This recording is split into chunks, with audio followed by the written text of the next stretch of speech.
ರವಿಗೆ ಕಾಂತಿಯ ನೀವಾ ನಿನ್ನ ಕಣ್ಣೀಕ್ಷಿಸಲು ಪಾಪತಾ ನುಳಿಯುವುದೇ ಪಾಪವಾಗಿ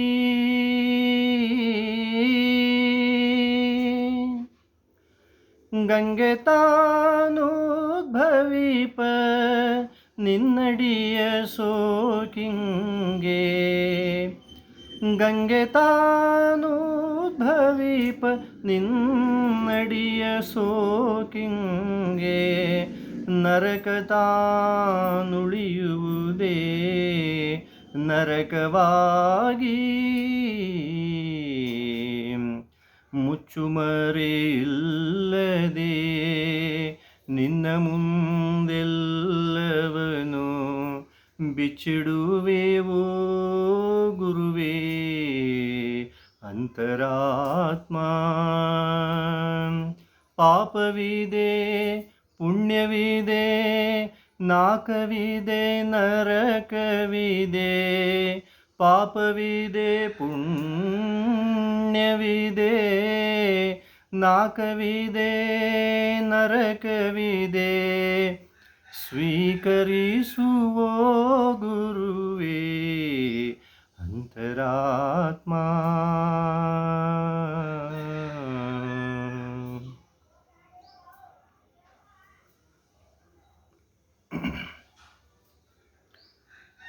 ಎಲ್ಲರಿಗೂ ನಮಸ್ಕಾರ.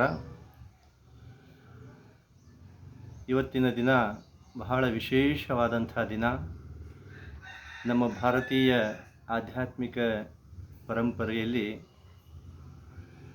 ಗುರುವಿಗೆ ಅತ್ಯಂತ ಮಹತ್ವದ ಸ್ಥಾನವನ್ನು ಕೊಟ್ಟಿದ್ದಾರೆ. ಅಂಥ ಗುರುವಿನ ಆಚರಣೆ, ಗುರುವಿನ ಸ್ತುತಿ ಮಾಡುವಂಥ ಒಂದು ದಿನ, ಗುರುವಿನ ಉಪಕಾರ ಸ್ಮರಣೆ ಮಾಡುವಂಥ ಒಂದು ದಿನ ಗುರುಪೂರ್ಣಿಮೆ. ಈ ಗುರುಪೂರ್ಣಿಮೆಯ ಶುಭ ದಿನದಂದು ನಾವು ಒಂದು ಚಾನಲನ್ನು ಮಾಡ್ತಾ ಇದ್ದೀವಿ. ಅದರಲ್ಲಿ ಒಂದು ಸಣ್ಣ ಕಾರ್ಯಕ್ರಮ ಏನು ಅಂತಂದರೆ, ವ್ಯಥೆ ಕಳೆಯುವ ಕಥೆ. ಏನು ಹಾಗಂದರೆ, ಮನುಷ್ಯನ ಬದುಕಿನಲ್ಲಿ ಅನೇಕ ಥರದ ಏರಿಳಿತಗಳು, ದುಃಖ ದುಮ್ಮಾನಗಳು, ಕಷ್ಟ ಸುಖಗಳು, ಮಾನ ಅಪಮಾನಗಳು, ಜಯ ವಿಜಯಗಳು, ಲಾಭ ಹಾನಿಗಳು, ಈ ಎಲ್ಲ ಒಂದು ಸಮೂಹದಿಂದ ಕೂಡಿರ್ತಕ್ಕಂಥ ಒಂದು ವ್ಯವಸ್ಥೆಗೆ ಅದು ವ್ಯಥೆ ಅಂತ ನಾವು ಕರಿತೀವಿ.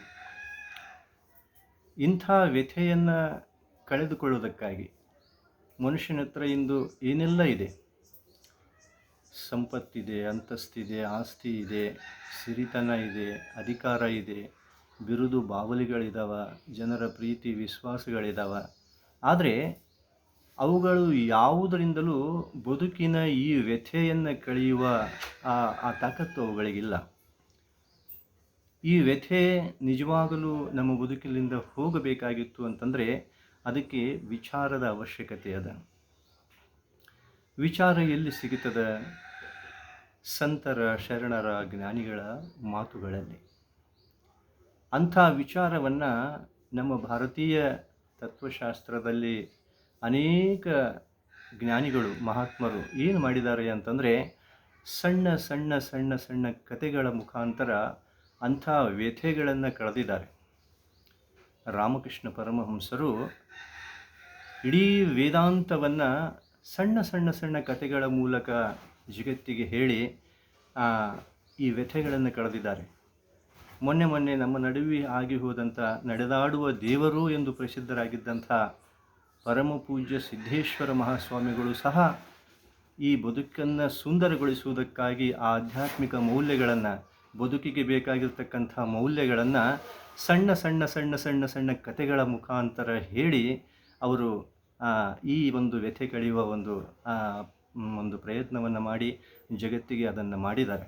ಹಾಗೆ ಅವರೇ ಹೀಗೆ ಅನೇಕ ಜನ ಸಂತರು, ಶರಣರು, ಜ್ಞಾನಿಗಳು ಹೇಳಿರುವಂಥ ಸಣ್ಣ ಸಣ್ಣ ಕಥೆಗಳನ್ನು ಆರಿಸಿಕೊಂಡು ಆ ಕಥೆಯನ್ನು ಇಲ್ಲಿ ಹೇಳ್ತಾ, ಮತ್ತು ಅದರದ್ದೇ ಆದಂಥ ಒಂದು ತಾತ್ವಿಕ ಹಿನ್ನೆಲೆಯನ್ನು, ಅದರಲ್ಲಿ ಇರುವಂಥ ಆ ಬದುಕಿನ ಮೌಲ್ಯವನ್ನು ನಮ್ಮದೇ ಆದಂಥ ಒಂದು ಅಲ್ಪ ಬುದ್ಧಿಗೆ ನಿಲುಕಿದಂಥ ಒಂದು ಸಣ್ಣ ಅನುಭವದ ಮೂಲಕ, ಒಂದು ದೃಷ್ಟಿಕೋನದ ಮೂಲಕ ಆ ವ್ಯಥೆಯನ್ನು ಕಳೆಯುವ ಪ್ರಯತ್ನವನ್ನು ನಾವು ಇಲ್ಲಿ ಮಾಡುವ ಒಂದು ಪ್ರಯತ್ನ ಮಾಡೋಣ.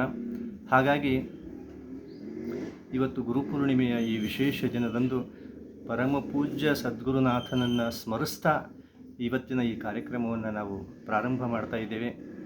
ಪ್ರಾರಂಭದ ದಿನವಾದ್ದರಿಂದ ಸ್ವಲ್ಪ ವಿಡಿಯೋ ಲೆಂತಿ ಆಗುವ ಒಂದು ಸಂಭವದ. ಹಾಗಾಗಿ ಇನ್ನು ಮುಂದಿನ ವಿಡಿಯೋಗಳಲ್ಲಿ ಆದಷ್ಟು 8 ರಿಂದ 10 ನಿಮಿಷದ ಒಳಗಾಗಿ ಇದನ್ನು ಮುಗಿಸುವ ಪ್ರಯತ್ನ ನಡೆಯುತ್ತೆ. ಇವತ್ತಿನ ದಿನ ಸ್ವಲ್ಪ ಸಮಯ ಒಂದಿಷ್ಟು ಲೆಂತಿ ಆಗುವ ಒಂದು ಕಾರಣ ಇರೋದರಿಂದ ಸ್ವಲ್ಪ ತಾವೆಲ್ಲರೂ ಸಹಕರಿಸಬೇಕು ಅಂತ ಕೇಳ್ಕೊಳ್ತಾ, ಇವತ್ತಿನ ಕಥೆಯನ್ನು ಒಂದು ಗುರುವಿನ ದಿನವಾದ್ದರಿಂದ ಗುರುವಿಗೆ ಸಂಬಂಧಪಟ್ಟಂಥ ಒಂದು ಕಥೆಯನ್ನು ನಾವು ನೋಡೋಣ. ಕೆಲ ವರ್ಷಗಳ ಹಿಂದೆ ಇದೇ ನಮ್ಮ ಈ ಜಗತ್ತಿನಲ್ಲಿ ಅನೇಕ ಜನ ಮಹಾರಾಜರುಗಳು ಆಗಿ ಹೋದರು. ಹಾಗೆ ಜಗತ್ತನ್ನು ಗೆದ್ದಿರತಕ್ಕಂಥ, ಅರ್ಧ ಪ್ರಪಂಚವನ್ನು ತನ್ನ ಆಡಳಿತಕ್ಕೆ ಒಳಪಡಿಸಿದಂಥ ಒಬ್ಬ ಶ್ರೇಷ್ಠ, ಒಬ್ಬ ವೀರ ಧೀರ ಎನಿಸಿಕೊಂಡಿರ್ತಕ್ಕಂಥ ಅಲೆಕ್ಸಾಂಡರನ ಒಂದು ಸುಂದರ ಕಥೆಯನ್ನು ಇವತ್ತು ನಾವು ನೋಡೋಣ. ಅಲೆಕ್ಸಾಂಡರ್ ಏನು ಮಾಡ್ತಿದ್ದ ಅಂತಂದರೆ, ಪ್ರತಿದಿನ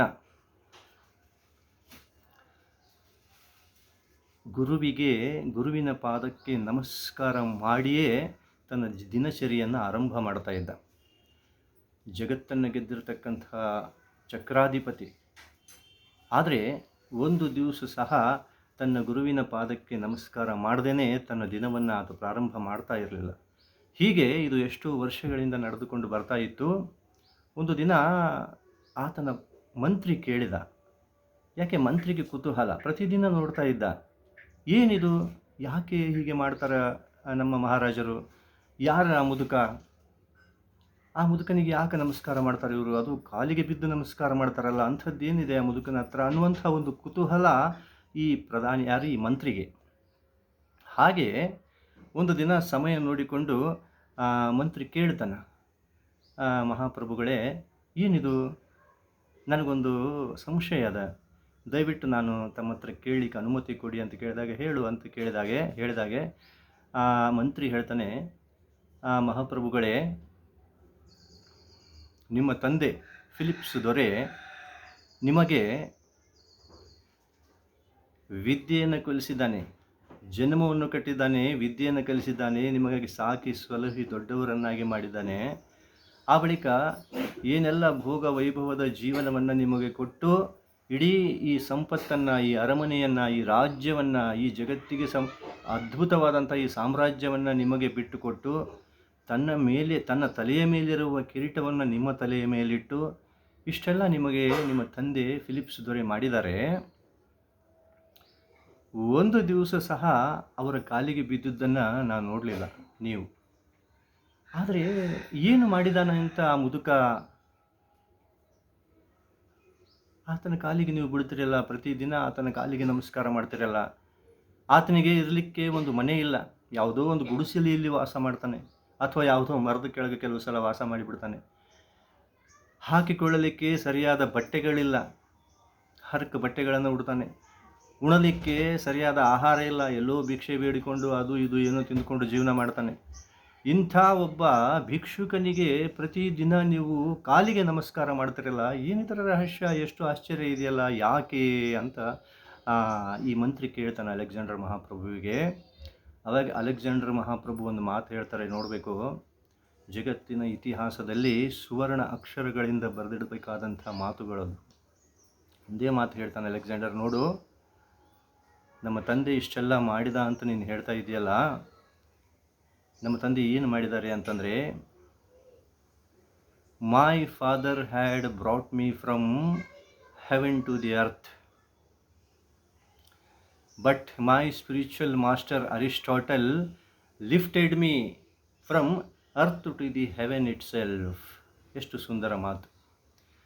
ನೋಡು ಮಂತ್ರಿಯೇ, ನೀನೇನು ಹೇಳ್ತಾ ಇದೆಯಲ್ಲ, ನಿಮ್ಮ ತಂದೆ ನಿಮಗೆ ಇಷ್ಟೆಲ್ಲ ಮಾಡಿಬಿಟ್ಟ, ಇಷ್ಟೆಲ್ಲ ಕೊಟ್ಟುಬಿಟ್ಟ, ಹೀಗೆಲ್ಲ ಮಾಡಿಬಿಟ್ಟ ಅಂತ ಹೇಳ್ತಾ ಇದೆಯಲ್ಲ, ಸತ್ಯ. ಆದರೆ ಅಷ್ಟೆಲ್ಲ ಮಾಡಿ ನನ್ನ ತಂದೆ ನನಗೆ ಏನು ಮಾಡಿದ್ದಾನೆ ಅಂತಂದರೆ, ಆಕಾಶದ ಎತ್ತರದಲ್ಲಿದ್ದ ನನ್ನನ್ನು ತಂದು ಈ ಭೂಮಂಡಲಕ್ಕೆ ಒಗೆದಿದ್ದಾನೆ. ಆದರೆ ಈ ಭೂಮಂಡಲದ ಈ ವ್ಯಥೆಯೊಳಗೆ, ಈ ಪರಿತಾಪದೊಳಗೆ ಬಿದ್ದು ಒದ್ದಾಡುವ ನನ್ನನ್ನು ನನ್ನ ಗುರುದೇವ ಏನು ಮಾಡಿದ್ದಾನೆ ಅಂತಂದರೆ, he lifted me from earth to the heaven. ಈ ಭೂಮಂಡಲದಲ್ಲಿ ಬಿದ್ದಾಡುವ, ಒದ್ದಾಡುವ, ಈ ಗೊಂದಲದಲ್ಲಿ ಸಿಲುಕಿಕೊಂಡು ನರಳಾಡುವ ನನ್ನನ್ನು ನನ್ನ ಗುರುದೇವ ಏನು ಮಾಡಿಬಿಟ್ಟ ಅಂತಂದರೆ, ಲಿಫ್ಟೆಡ್ ಮೀ, ನನ್ನನ್ನು ಎತ್ತಿಬಿಟ್ಟ ಮೇಲೆ. ದೇವ ಮಂದಿರ ಭಜನೆ ಪೂಜೆ ಪ್ರಸಾದಗಳು ಜೀವನದ ಅಲಂಕಾರ ಮನಸ್ಸಿನುದ್ಧಾರ. ಭಾವವಂ ಕ್ಷುಲ್ಲ ಜಗದಿಂ ಬಿಡಿಸಿ ಮೇಲೆ ವೈವ ಆವುದಾದೊಡು ಒಳಿತು ಮಂಕುತಿಮ್ಮ ಅಂತೆ ಡಿ ವಿ ಜಿಯವರು ಹೇಳ್ತಾರೆ. ಹಾಗೆ ಗುರುದೇವ ಏನು ಮಾಡ್ತಾನೆ ಅಂತಂದರೆ, ನಮ್ಮನ್ನು ಎತ್ತುತ್ತಾನೆ ಮೇಲೆ. ಎಲ್ಲಿಂದ ಮೇಲೆ ಎತ್ತುತ್ತಾನಂತಂದರೆ, ಹೇಗೆ ಎತ್ತುತ್ತಾನ ಅಂತಂತಂದರೆ, ಯಾವ ಮಾರ್ಗವನ್ನು ನಮಗೆ ತೋರಿಸಿ ಎತ್ತುತ್ತಾನಂತಂತಂದರೆ, ದೇವ ಮಂದಿರ ಭಜನೆ ಪೂಜೆ ಪ್ರಸಾದಗಳು ಜೀವನದ ಅಲಂಕಾರ. ನಾವೇನು ತಿಳ್ಕೊಂಡ್ಬಿಟ್ಟಿದ್ದೀವಿ ಅಂತಂದರೆ, ನಮ್ಮ ಜೀವನಕ್ಕೆ ಅಲಂಕಾರ ಯಾವುದು, ನಮ್ಮ ಜೀವನಕ್ಕೆ ಸಮೃದ್ಧಿ ಯಾವುದು ಅಂತ ನಾವೇನು ತಿಳ್ಕೊಂಡಿದ್ದೀವಿ ಅಂತಂದರೆ, ನಾವು ಗಳಿಸಿರುವಂಥ ಸಂಪತ್ತು, ನಾವು ಕಟ್ಟಿಕೊಂಡಿರುವಂಥ ಈ ಅಧಿಕಾರಗಳು, ನಾವು ಗಳಿಸಿರುವಂಥ ಈ ಬಿರುದು ಬಾವಲಿಗಳು, ಈ ಪ್ರಪಂಚದ ವೈಭವಗಳು, ಇವುಗಳಿಂದ ನಮ್ಮ ಬದುಕನ್ನು ಶ್ರೀಮಂತ ಮಾಡಬೇಕು, ಇವುಗಳಿಂದ ನಮ್ಮ ಬದುಕನ್ನು ಅಲಂಕರಿಸಬೇಕು ಅಂತ ನಾವು ಪ್ರಯತ್ನ ಮಾಡ್ತಾ ಇರ್ತೀವಲ್ಲ. ಒಬ್ಬ ಸದ್ಗುರುನಾಥ ಏನು ಮಾಡ್ತಾನೆ ಅಂತಂದರೆ, ಮನುಷ್ಯನೇ, ಇದರಿಂದ ನಿನ್ನ ಬದುಕಿನ ಶ್ರೀಮಂತಿಕೆ ಅಲ್ಲ, ಇದರಿಂದ ನಿನ್ನ ಬದುಕು ಸಮೃದ್ಧ ಆಗೋದಿಲ್ಲ, ಇವುಗಳಿಂದ ನಿನ್ನ ಬದುಕಿಗೆ ಅಲಂಕಾರ ಬರೋದಿಲ್ಲ. ನಿಜವಾಗಲೂ ನಿನ್ನ ಬದುಕಿಗೆ ಅಲಂಕಾರ ಬರಬೇಕಾಗಿತ್ತು ಅಂತಂದರೆ, ಅದು ಸಮೃದ್ಧವಾಗಬೇಕಾಗಿತ್ತು ಅಂದರೆ, ಅದು ಸಾರ್ಥಕವಾಗಬೇಕಾಗಿತ್ತು ಅಂದರೆ ಏನು ಮಾಡಬೇಕು ಅಂತ ಕೇಳಿದರೆ, ಸದ್ಗುರುನಾಥ ಯಾವ ಮಾರ್ಗ ತೋರಿಸ್ತಾನಂತಂದರೆ, ದೇವ ಮಂದಿರ ಭಜನೆ ಪೂಜೆ ಪ್ರಸಾದಗಳು ಜೀವನದ ಅಲಂಕಾರ. ಹೀಗೆ ಸದ್ಗುರುನಾಥ ಹೀಗೆ ಈ ಮಾರ್ಗದಿಂದ ನಮ್ಮನ್ನು ಮೇಲೆ ಎತ್ತುತ್ತಾನೆ. ಭಾವವಂ ಕ್ಷುಲ್ಲ ಜಗದಿಂ ಬಿಡಿಸಿ ಮೇಲ್ವೈವ, ಎತ್ತುತ್ತಾನ ನಮ್ಮನ್ನು. ಏನನ್ನು ಎತ್ತುತ್ತಾನ ಅಂತಂದರೆ, ನಮ್ಮ ಭಾವವನ್ನು, ನಮ್ಮ ಮನಸ್ಸಿನಲ್ಲಿ ಅಂಟಿಕೊಂಡಿರ್ತಕ್ಕಂಥ ಈ ಕ್ಷುಲ್ಲಕವಾದಂಥ, ನಶ್ವರವಾದಂಥ ಈ ಪ್ರಾಪಂಚಿಕ ವ್ಯಾಮೋಹಗಳಿಂದ ನಮ್ಮನ್ನು ಬಿಡಿಸ್ತಾನ. ಅದರ ಅರ್ಥ ಪ್ರಪಂಚ ಬಿಡಿಸೋದಿಲ್ಲ. ಏನು ಮಾಡ್ತಾನೆ ಸದ್ಗುರುನಾಥ ಅಂತಂದರೆ, ಈ ಪ್ರಪಂಚದಲ್ಲಿ, ಈ ಪ್ರಪಂಚದ ವಸ್ತು ವಿಷಯಗಳಲ್ಲಿ ಏನಿದ್ದಾವೆ ಅಂತಂದರೆ, ಬರೀ ಗುಣಗಳಷ್ಟೇ ಇಲ್ಲ, ಗುಣ ದೋಷ ಎರಡೂ ಇದ್ದಾವೆ. ಆದರೆ ನಾವೇನು ಮಾಡ್ತಾ ಇದ್ದೀವಿ ಅಂತಂದರೆ, ಬರೀ ಗುಣಗಳನ್ನು ಮಾತ್ರ ನೋಡ್ತಾ ಇದ್ದೀವಿ. ಹೀಗಾಗಿ ನಮ್ಮ ಮನಸ್ಸು, ನಮ್ಮ ಭಾವ ಈ ವಸ್ತು ವಿಷಯಗಳಿಗೆ ಗಟ್ಟಿಯಾಗಿ ಅಂಟಿಕೊಂಡು ಬಂಧಿತರಾಗಿದ್ದೀವಿ. ಉದಾಹರಣೆಗೆ, ಒಂದು ಹೂವು, ಆ ಹೂವಿಗೆ ಸುಂದರವಾದಂಥ ಬಣ್ಣ ಅದ, ಸುಂದರವಾದಂಥ ಆಕಾರ ಅದ, ಅದ್ಭುತವಾದಂಥ ಸುಗಂಧ ಅದ, ಮೃದುವಾದಂಥ ಸ್ಪರ್ಶ ಅದ. ಇವೆಲ್ಲವೂ ಇದ್ದದ್ದರಿಂದ ಆ ಹೂವು ಭಾಳ ಸುಂದರವಾಗಿ ಕಾಣ್ತಾ ಇದೆ. ಇದು ಆ ಹೂವಿನ ಗುಣಗಳಿವೆಲ್ಲ. ಆದರೆ ಈ ಗುಣದ ಜೊತೆಗೆ ಆ ಹೂವಿಗೆ ದೋಷವೂ ಅದ. ಇಷ್ಟು ದಿವಸ ಇಡೀ ಜೀವನದುದ್ದಕ್ಕೂ ನಾವು ಏನು ಮಾಡಿಬಿಟ್ಟಿದ್ದೀವಿ ಅಂತಂದರೆ, ಆ ಹೂವಿನ ಗುಣವನ್ನು ಮಾತ್ರ ನೋಡ್ತಾ ಇದ್ದೀವಿ ನಾವು. ಹೂವಿನ ಅಂದ, ಹೂವಿನ ಚಂದ, ಹೂವಿನ ಬಣ್ಣ, ಹೂವಿನ ಮೃದುತ್ವ, ಹೂವಿನ ಸುಗಂಧ, ಇದನ್ನು ನೋಡ್ತಾ ಇದ್ದೀವಿ. ಹಾಗೆ ಪ್ರತಿಯೊಂದು ವಸ್ತುಗಳು, ಹಾಗೆ ಪ್ರಪಂಚದ ಪ್ರತಿಯೊಂದು ವಸ್ತುಗಳು ನಾವೇನು ಕಟ್ಟಿಕೊಂಡಿದ್ದೀವಲ್ಲ, ಇವುಗಳೆಲ್ಲವೂ ಹೇಗಿದ್ದಾವೆ ಅಂತಂದರೆ ಗುಣ ಮತ್ತು ದೋಷಗಳಿಂದ ಕೂಡಿದಾವ. ಹೇಗೆ ಆ ಹೂವು ಈ ಎಲ್ಲ ಗುಣಗಳಿಂದ ಕೂಡಿದೆಯೋ, ಈ ಗುಣಗಳ ಜೊತೆಗೆ ಅದಕ್ಕೊಂದು ದೋಷವೂ ಅದ. ಆ ದೋಷ ನಮಗೆ ಕಾಣೋದಿಲ್ಲ. ಇಲ್ಲಿ ಗುರುವಿನ ಕೆಲಸ ಏನು ಅಂತಂದರೆ, ಈ ಪ್ರಪಂಚದ ವಸ್ತು ವಿಷಯಗಳ ಗುಣದ ಜೊತೆಗೆ ಅದರ ದೋಷವನ್ನು ನಮಗೆ ತೋರಿಸ್ತಾನ. ಏನು ದೋಷ ಅಂತಂದರೆ, ಆ ಹೂ ಅರಳಿದೆ, ಆ ಹೂ ಸುಗಂಧಭರಿತವಾಗಿದೆ, ಆ ಹೂವು ವರ್ಣರಂಜಿತವಾಗಿದೆ, ಅದರ ಜೊತೆಗೆ ಏನಾಗ್ತಾ ಇದೆ ಆ ಹೂ ಅಂದರೆ ನಿಧಾನವಾಗಿ ಬಾಡ್ತಾ ಇದೆ. ಇದು ಬಾಡುವುದು ನಮಗೆ ಕಾಣೋದಿಲ್ಲ. ಯಾಕೆ? ಮೋಹ, ವ್ಯಾಮೋಹ. ಈ ವ್ಯಾಮೋಹದ ಸುಳಿಯೊಳಗೆ ಸಿಕ್ಕು ನಾವು ಪ್ರಪಂಚದ ಪ್ರತಿಯೊಂದು ವಸ್ತುಗಳಿಗೆ ಹೀಗೆ ಅಂಟಿಕೊಂಡು ಬಿಟ್ಟಿದ್ದೀವಿ, ಬಂಧಿತರಾಗಿದ್ದೀವಿ. ಅಲ್ಲಿ ಏನು ಹೇಳ್ತಾ ಇದ್ದಾನೆ ಅಲೆಕ್ಸಾಂಡರ್ ಅಂತಂದರೆ, ಹೇಗೆ ನಾವು ಈ ವಸ್ತುವಿನ ಗುಣಗಳನ್ನು ಮಾತ್ರ ನೋಡಿ ಈ ವಸ್ತು ವಿಷಯಗಳಿಗೆ ಅಂಟಿಕೊಂಡು ಬಿಟ್ಟಿದ್ದೀವಲ್ಲ, ಅಲ್ಲಿ ಗುರುನಾಥ ಏನು ಮಾಡ್ತಾನ ಅಂತಂದರೆ, ಭಾವವಂ ಕ್ಷುಲ್ಲ ಜಗದಿಂ ಬಿಡಿಸಿ ಮೇಲ್ವೈವ. ಈ ಕ್ಷುಲ್ಲಕವಾದಂಥ ಈ ಗುಣಗಳಿಗೆ ಅಂಟಿಕೊಂಡಿರ್ತಕ್ಕಂಥ ನಮ್ಮ ಭಾವವನ್ನು ಮೇಲೆ ಎತ್ತುತ್ತಾನ. ಹೇಗೆ ಎತ್ತುತ್ತಾನ ಅಂತಂದರೆ ಅದರ ದೋಷವನ್ನು ತೋರಿಸ್ತಾನ. ಹೂವಿಗೆ ಅರಳುವ ಗುಣ ಅಷ್ಟೇ ಇಲ್ಲ, ಸುಗಂಧ ಕೊಡುವ ಗುಣ ಅಷ್ಟೇ ಇಲ್ಲ, ವರ್ಣರಂಜಿತವಾದ ಗುಣ ಅಷ್ಟೇ ಇಲ್ಲ, ಅದರ ಜೊತೆಗೆ ನಿಧಾನವಾಗಿ ಅದು ಬಾಡ್ತಾ ಇರ್ತದ. ಅದನ್ನು ನಮಗೆ ನೋಡೋಕೆ ಕಲಿಸ್ತಾನ. ಹೀಗೆ ನಾವು ಪ್ರಪಂಚದ ವಸ್ತುಗಳು ನಿಧಾನವಾಗಿ ನಮ್ಮಿಂದ ದೂರ ಸರಿತಾವ, ಅಥವಾ ನಾವಾದರೂ ಅದರಿಂದ ದೂರ ಸರಿತೀವಿ ಅನ್ನೋ ಸತ್ಯ ನಮಗೆ ಗೊತ್ತಾಯಿತು ಅಂತಂದರೆ ಮೋಹ ನಷ್ಟವಾಗ್ತದೆ. ಈ ಮೋಹ ನಷ್ಟ ಆಯಿತು ಅಂದರೆ ಬದುಕು ಭವ್ಯವಾಗ್ತದೆ, ಬದುಕು ಸುಂದರ ಆಗ್ತದೆ, ಬದುಕೇ ಸ್ವರ್ಗ ಆಗ್ತದೆ. ಇಂಥ ಬದುಕನ್ನು ಸ್ವರ್ಗ ಮಾಡುವಂಥ ಶಕ್ತಿಯಲ್ಲಿ ಯಾರಾದರಲ್ಲಿ ಇತ್ತು ಅಂತಂದರೆ ಅದ ಜಗತ್ತಿನ ಯಾವ ಯೂನಿವರ್ಸಿಟಿಯಲ್ಲಿಯೂ ಇಲ್ಲ, ಯಾವ ಶಕ್ತಿಗಳಲ್ಲೂ ಆ ಶಕ್ತಿ ಇಲ್ಲ. ಇನ್ನು ಎಲ್ಲಿದೆ ಆ ಶಕ್ತಿ ಅಂದರೆ ಒಬ್ಬ ಶ್ರೇಷ್ಠ ಸದ್ಗುರುನಾಥನಲ್ಲಿ ಮಾತ್ರ ಆ ಶಕ್ತಿ ಇದೆ ಅನ್ನುವಂಥ ಸತ್ಯ ಸಾರುವುದಕ್ಕಾಗಿ ಇವತ್ತಿನ ದಿನವನ್ನು ನಾವು ಗುರು ಪೂರ್ಣಿಮೆ ಅಂತ ನಾವು ಆಚರಿಸ್ತಾ ಇದ್ದೀವಿ. ಅಂಥ ಗುರುವಿನ ಒಂದು ಕೃಪೆಯನ್ನು ನಾವು ಪಡೆಯೋಣ, ಗುರು ಪೂರ್ಣಿಮೆಯನ್ನು ಆಚರಿಸೋಣ, ಬದುಕಿನಲ್ಲಿ ಆನಂದವಾಗಿ ಬದುಕೋಣ. ಬದುಕನ್ನು ತಿರಸ್ಕರಿಸುವ ಅವಶ್ಯಕತೆ ಇಲ್ಲ. ಬದುಕನ್ನು ನಾವು ಸ್ವೀಕರಿಸಬೇಕು, ಬದುಕನ್ನು ಅನುಭವಿಸಬೇಕು. ಆದರೆ ಮೋಹಕ್ಕೆ ಒಳಗಾಗಬಾರ್ದು, ಬಂಧಿತರಾಗಬಾರ್ದು.